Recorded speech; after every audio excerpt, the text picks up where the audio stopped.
is it risk today?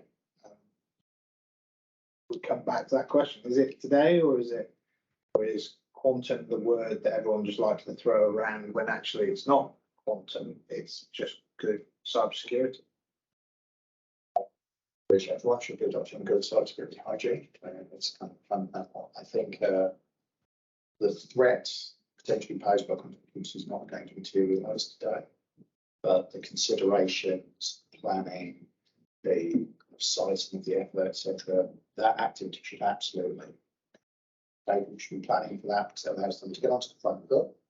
And this is the defensive and reactive mission. I think the key point around this is the opportunity to revisit a number of those designs, a number of those fundamental principles, and start to look at how you can do those things differently in the future and to effectively plan them into some organisations have long planning cycles, long delivery cycles, and kind of long commercial life cycles potentially.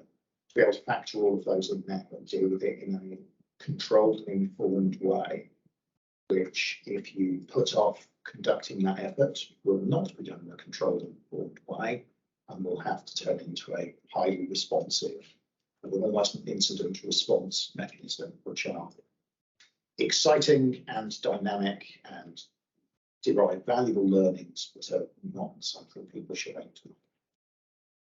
I agree, and I think that there's a space race going on, a new technology race at the moment, and it's never been seen as such a technology term since the space race. But we have to remember there's a great lesson from the space race is that the US, NASA part of it was pretty transparent in telling what was going on. There was a lot of thousands of workers there, and people obviously had freedom and democracy, and there was sort of in the media what was going on. But the other state actors involved didn't tell what they were doing. And there were suddenly big surprises happened.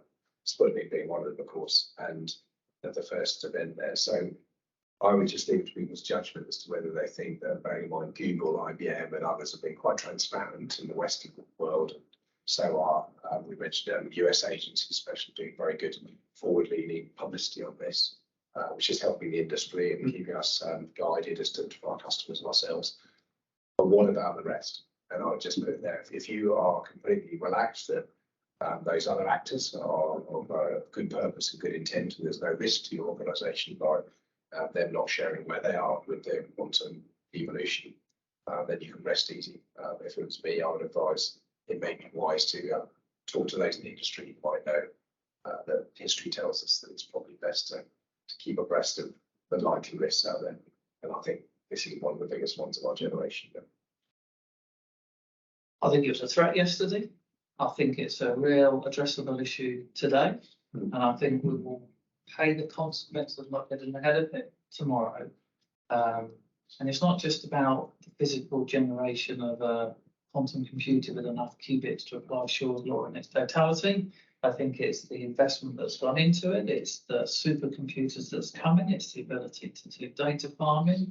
It's the way they're pulling elements of Shor's algorithm together that's throwing all of the risks against today's public key infrastructure networks, against our OT and our IoT solutions, and it's giving the headache to the cyber solutions that we have to be ahead of. And if it does nothing else than make our network stronger at the outset, I think that will be a super good thing. But given the likes of government and defence and asymmetric keys for a while, you've got to be saying that there's a clear and present danger, and we need to fix it.